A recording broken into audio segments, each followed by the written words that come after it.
Now I'd like to invite Ben to come forward to the lectern.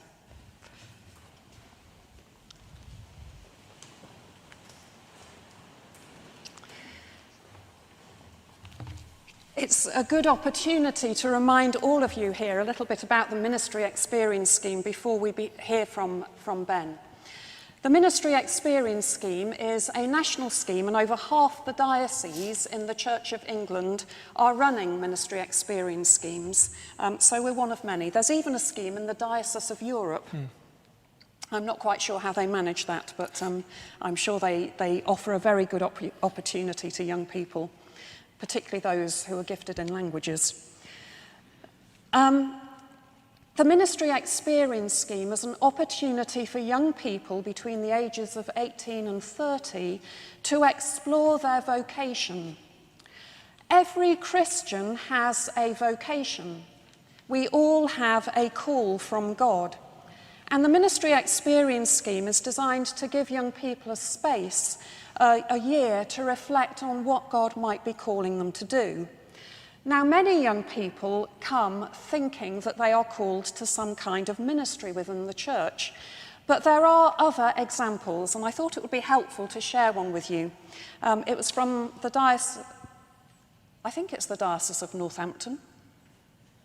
It was a church in Northampton. They had a young person on their Ministry Experience Scheme. He was 18, he had done his A-levels. He really didn't know what God was calling him to do.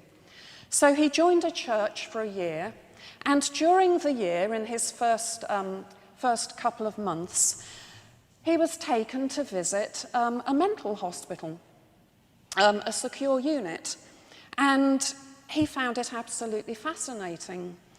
And after those first few months, he said, would it be possible for me to arrange to spend more of my placement in the mental hospital? And the church were very happy to support that, and the hospital were very happy to encourage him. And he ended his first year able to say, my calling from God is to be a clinical psychologist. This is what God is equipping me to do. And that is one of the wonderful successes of the Ministry Experience Scheme. He may never have had the opportunity to explore that kind of ministry had he not been on the Ministry Experience Scheme. So we do encourage young people who join us to broaden their options, to let God inspire them, and to work through their imaginations to see the many different ways in which God can be calling them. I'm afraid over the years we've got a bit stuck in a rut in the church, and we tend to think as vocation as ministry, medicine, or teaching. But there are so many other different ways in which people can serve God in their lives through their work. So please do be open-minded as you consider God's call. Having said that, many of the young people who do come on the Ministry Experience Scheme believe that God is calling them to some form of ministry, and it is wonderful to have young people who are willing to consider the sacrifice of a year of giving their lives to God in this form of service. And so we're going to hear a little bit from Ben now. Many of you will have seen Ben in various settings in the church, doing all kinds of different things. So I thought it would be good to start by asking Ben to tell us a little bit about the things that we perhaps haven't seen. The first of which is the theological module, which has been administered by St. Martin's in the Field. This year it's all been online, so Zoom meetings and lots of reading. So I was going to ask Ben to start by telling us a little bit about that, and then a little bit about the young ordinance group in the diocese. So. Yes, that's fine. So about once a month, I and Michael and some other young people on Ministry Experience Schemes have been on a Zoom meeting with basically just discussing through some of the books which have been produced by Sam Wells, the vicar in St. Martin in the Fields, and really reflecting on that theologically.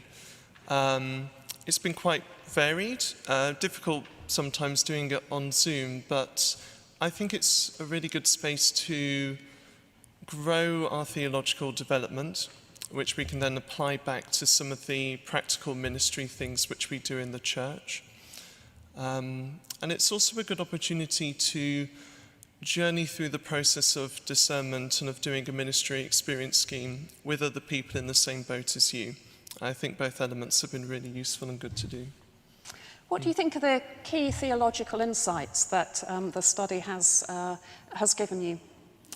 Yeah, that's a good question. I think, practically speaking, the type of seminar format that takes place is one that I was always familiar with, having gone to university. But in terms of things which I've really learnt this year, two things spring to mind. I think first is really my theology of the cross, which I think was probably quite simple, and which has certainly expanded.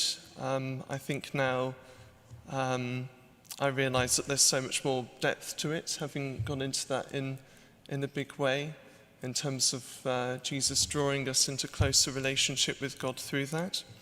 And I think also something very recently which really struck me was that in so many areas of our lives we can look at people and see how we can value them for their utility. Would this person be a good person to talk to study with, to live with, to play badminton with, whatever it is. And I was very challenged by, particularly by Sam Wells, to, instead of viewing people for their utility, to view them as a mystery to be explored.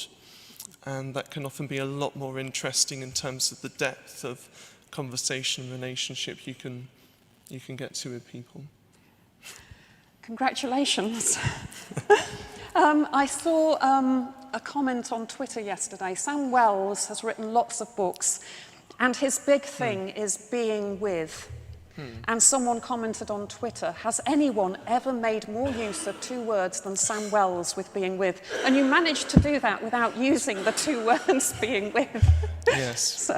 Well, I mean, people have got that pleasure to look forward to in the autumn when you run your course. So, I'll save that for you and Edward.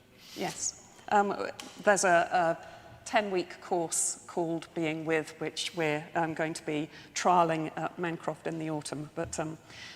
But yes, it is that sense of being with people that is particularly key. And it's modelled on the ministry of Jesus, who was with people, with the disciples, but also the time and attention he gave to others.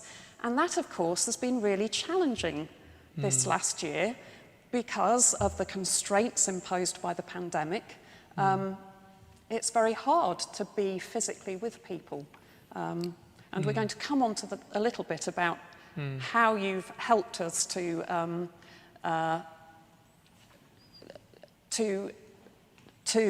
work out what being with people means online in some of your work in the parish, which people will be more familiar with. But I just wondered if you could tell us a little bit about the Young Ordinance group. Yes, that's fine. Again, about once a month, we do lots of things monthly. There's a Young Ordinance group which meets online with other people who are in the process of discernment in the Norwich diocese. That work can be quite varied and challenging, as the Church of England have now changed their selection criteria, so a lot of which we planned for has now been changed. But that's where we look through the selection criteria one by one, and we go through that and reflect on that with other people and explore that within our own ministry context. So not everyone is doing a ministry experience scheme. There are other people who are currently in work and are looking to do part-time study and part-time, I should say a non-stipendiary ministry. Ministry is full-time. Reflect on that with each other, and that's been based locally in the Diocese of Norwich. And that's something you're going to continue being part of. Yeah. And also the study at St Martin's in the Field, because Ben is moving to the Yare Valley churches in September. Indeed. Yes. And I think having that opportunity is a very valuable one, because it gives you a chance to meet with young people in similar positions to you, if not exactly the same.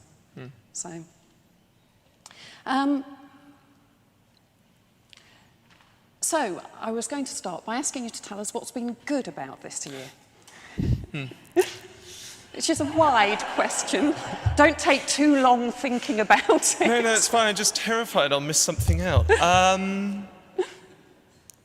I think it's been really good insofar as I've been able to get to meet and know quite a lot of the people who work here. It has surprised me at how varied the activities are that go on at Mancroft, and how quite often you'll come across different people working very behind the scenes, which you don't often realise. I think doing food bank deliveries with you has been a real eye-opener. You know, going to some of the areas in the city and listening to people's stories there, that's been really good. Working on the welcome team too with Rachel has been good, which I've been doing on a Friday, and particularly within the course of this year that's been quite varied, because there have been times when we've been under lockdown, and so you've had people come in for private prayer, and also times when you get lots of tourists come in with the two standard questions: who was St. Peter Mancroft, and is this a cathedral? Which you answer several times during the day. And I think it's also been good as a part of the experience, if not intended, having an opportunity to live on my own, which has been challenging, as I've talked about, but yeah, it's been good for me, I think, to grow that sense of independence and maturity. I've learned to cook and do my own washing, which has been interesting. So.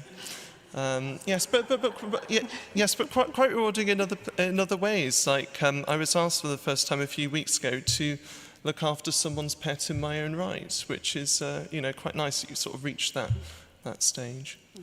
Mm-hmm.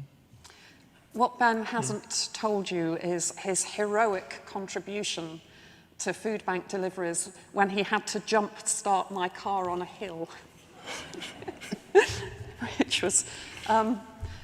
Yes, I'd left the hazard lights on when we were talking to someone who had quite a lengthy story to tell, and when I got back to the car, the battery was flat. So thank you for that. Fortunately, we had a long delivery out in the countryside afterwards, so you've only been called upon to do that once. So, what do you think has been challenging? I think I'd be lying if I said that spending time on my own quite a bit has been quite challenging, especially living on my own. I'm quite extroverted, I quite like spending time around people, and it's been really good to have bubbled, and I'm genuinely grateful for that. But yeah, that has been challenging at times. It's certainly not the year which I thought I would be getting. I actually visited Mancroft for the first time the weekend before the first lockdown in March last year.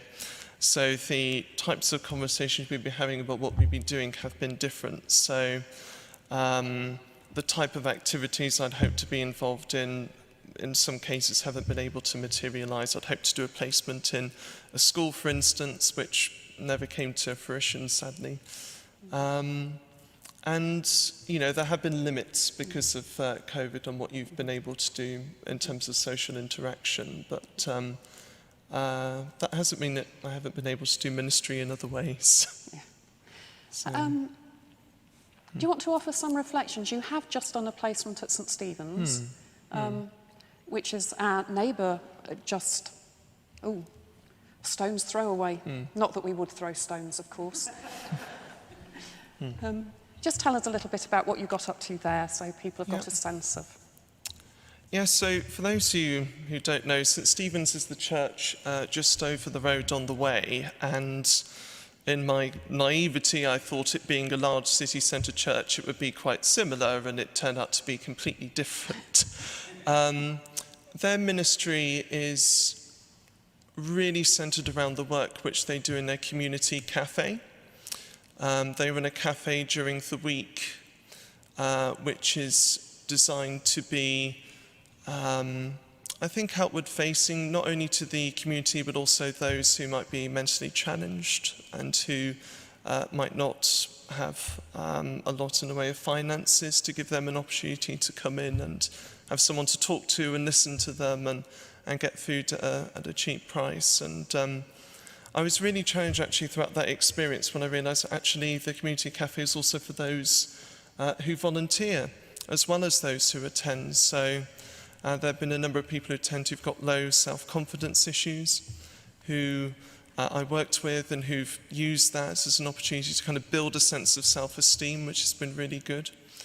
And I also had a very interesting experience, which I haven't done here, with the toddlers group, which they do there, which was great fun, and which I was really nervous for because I'd never done anything like this before, and was absolutely delighted when I was presented with what I thought was a plastic cup of tea, but turned out to have a red cabbage inside of it. So I tried to be very grateful as I took that and sipped that down. So yeah, but they do things in a very different way, but the team there are really fantastic. And slight plug, I would definitely have a go and look in the cafe, because it's definitely more evangelical than Mancroft.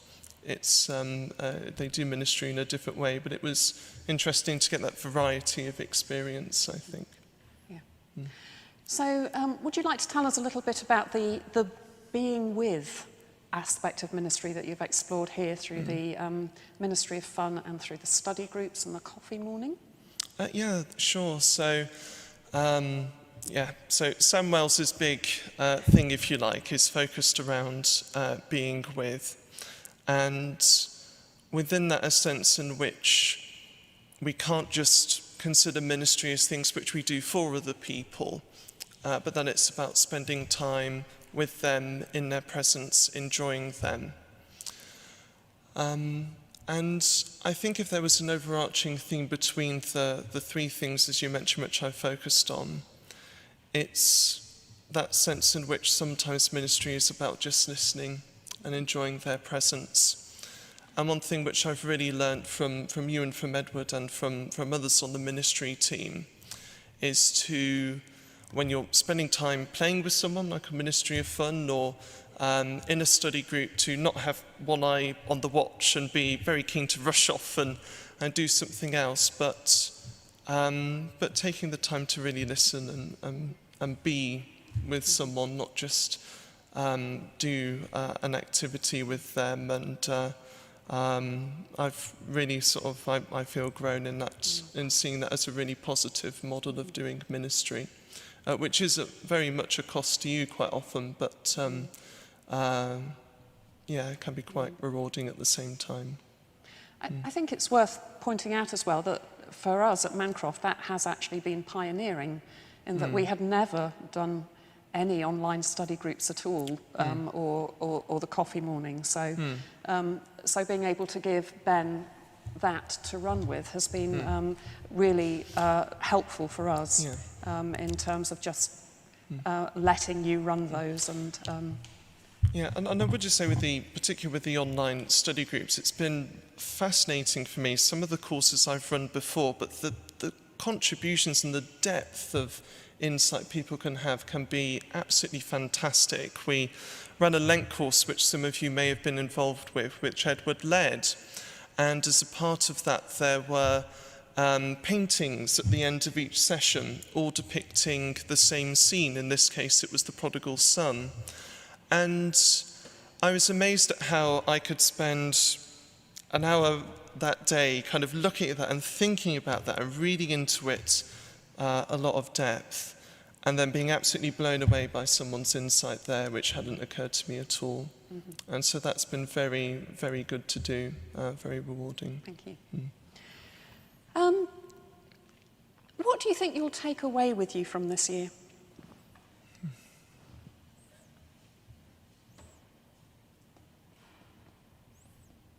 Trying to think where to start. I think a lot of the things which I've reflected on theologically, which I've already mentioned, it's given me insights of new ways to doing ministry, which I didn't previously have. It's also taught me that going into this year, I thought I knew a bit of theology, and now that I've come to the end of it, I realise there's a lot more for me to learn. You never stop. No, indeed. And I think,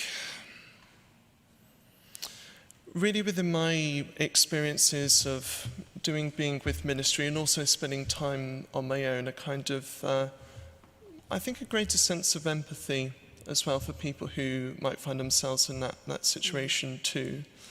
And also I hope, not in a particularly macabre way, as I'll still be hanging around in one way or the other with anyone who comes to the ministry experience scheme next year.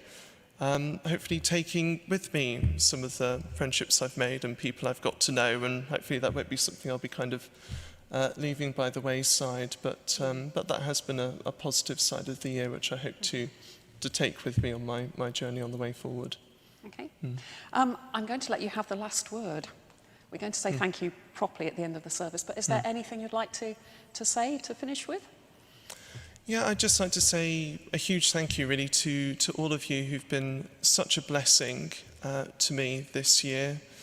Both those who I've worked a lot with on the ministry team, particularly with Fiona, Martin, Leonard for having had me stay there for a month and a half at the start and for so much of the year.